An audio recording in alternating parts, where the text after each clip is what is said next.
Ассалаумағалейкум құрметті футбол сүйер қауым, қалайсыздар? Бүгін біз Қазақстан премьер-лигасының екінші тур аясында өтетін қызықты матчтарға шолу жасайтын боламыз. Яғни қай команда жеңіске жетеді, қай команда үшін маңызды ұпай бар, бәрін осы видеода талқылайтын боламыз. Және де осы видеода қай команда жеңіске жетуі мүмкін, соларды да талқылайтын боламыздар. Сондықтан арна жазылып лайк басып кетуді ұмытпаңыздар. Ал міне достар, мынау бүгін бізде талқылайтын матчтар, яғни Ұлытау Қызылжар бар, Ертіс Атырау бар, Елімай Алтау бар, Тобыл Жетісу бар, Қайсар Астана. Ең басты матчтардың бірі Ақтөбе Қайрат матчы, Ордабасы Жеңіс матчы, Каспий Оқжетпес матчтарын талқылайтын боламыздар. Ал достар, мынау бізде бірінші турдан кейін турнир кетсе, яғни бұл көріп тұрғандай бірінші турда 4 команда, яғни 3 ұпай жеңген олар Ақтөбе, Астана, Қызылжар, Қайрат. Ал бізде қалған командалар тең ойнап және ұтылған. Бізде ұпай алмаған командар Алтай, Тобыл, Жетісу қалғандар. 3 команда бізде жеңіліс тапқан, қалған командар тең ойнап қалған екен достар. Бізде ХПЛ екінші турының бірінші матчы Ұлытау мен Қызылжар арасындағы матч. Бұл ойын бізде Ұлытау үйінде болады, Қызылжар қонақта болады. Бұл ойында менің ойымша достар, екі команда да гол соғады, бірақ жеңісті Қызылжар және 2-1 болады деп ойлаймын. Себебі бірінші матчта Қызылжар жеңіске жеткен болатын, 2-1 есебімен Каспийді алып, Ұлытау болса тең ойнап қалған болатын. 2-1 болады деген себебім достар, Ұлытау өз үйінде болғасын 1 гол соғады, ал Қызылжар жеңіске жету үшін 2 немесе 3 гол соғады деген ойлаймын. Сіздер қалай ойлайсыздар, комментария жазып отырыңыздар. Ал құрметті достар, бізде екінші матч Семейлік Елімай мен Алатау командасы. Бұл ойын бізде Астана аренада өтетін болады достар. Менің ойымша бұл жақта жеңіске Елімай жетеді. Неге десеңіздер, Елімай бұл жақта сөзсіз фаворит. Елімайдың ойыны жақсы, ал Алатауға келсек, Алатаудың ойыны қатты мықты емес. Бірінші турда Қайратпен кездескен болды, Қайратта 1-0 есебімен жеңіліс тапты. Ал құрметті достар, бізде үшінші матч Ертіс Павлодар мен Атырау командалар арасында болады. Бұл матч бізде Павлодар қаласында өтетін болады, яғни Ертістің стадионында. Бұл жақта Атырауға оңай соқпайды.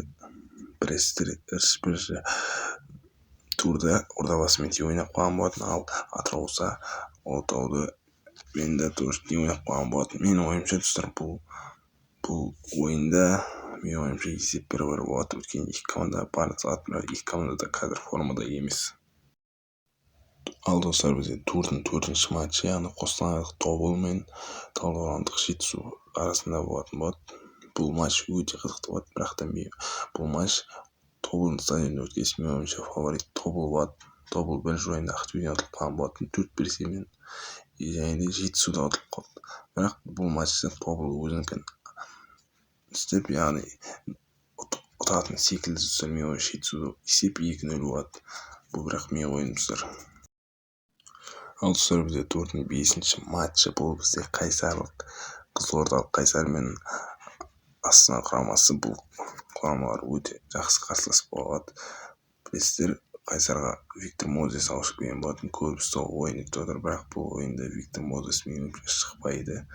Өзінің бір-екі себептері бар, яғни достар, бұл ойында менің ойымша Астана жеңеді 3-1 есебімен. Неге десеңіздер, Астана бірінші ойында білесіздер өте сенімді жеңіске жеткен болатын 4-1 есебімен, ал Қайсар болса жеңіспен тең ойнап қалған болатын. Сондықтан да бұл ойында менің ойымша Астана клубы жеңіске жетеді.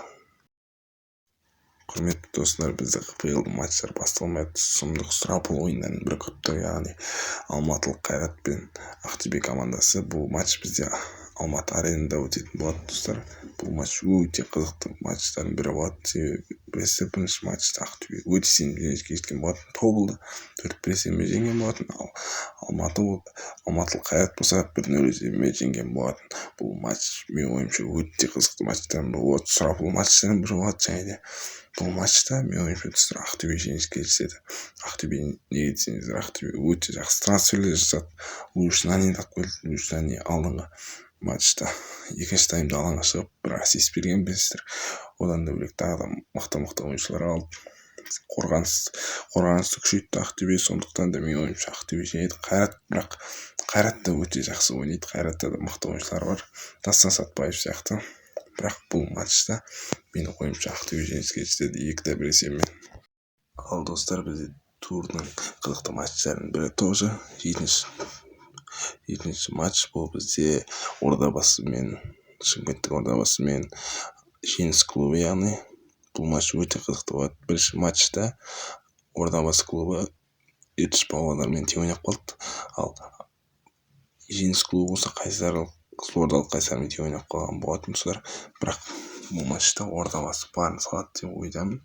Ордабасы білесіздер, жекеменшікке өте жақсы деңгейде өсіп жатыр Ордабасы.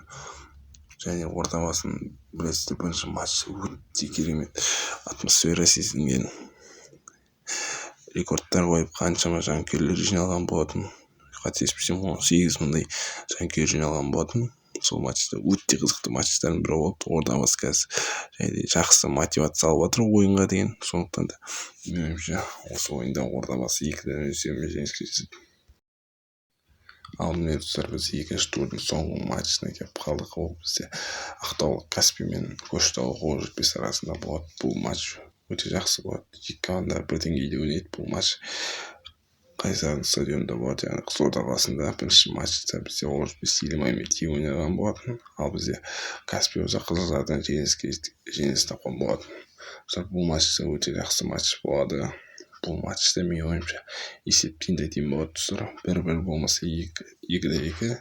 Мен өзім солай ойлаймын, өйткені екі командаға тең келесі, және де екеуі де сақ ойнайтын командалардың бірі.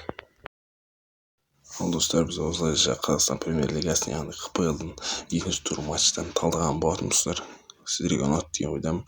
Егер менімен келіспейтін нелеріңіз болса, комментарий жазып отырыңыздар. Қай матчты сіздер басқаша ойлайсыздар? Сіздердің де ойларыңызды оқымаған өте қызықты достар. Сондықтан сіздер де комментарий жазып отырыңыздар. Видеоны болса арнама жазылып лайк басып кетуді ұмытпаңыздар. Келесі Ла Лига, АПЛ, Бундеслига сынды керемет лигалардың матчтарын талқылайтын боламыз. Кездескенше сау-саламатта.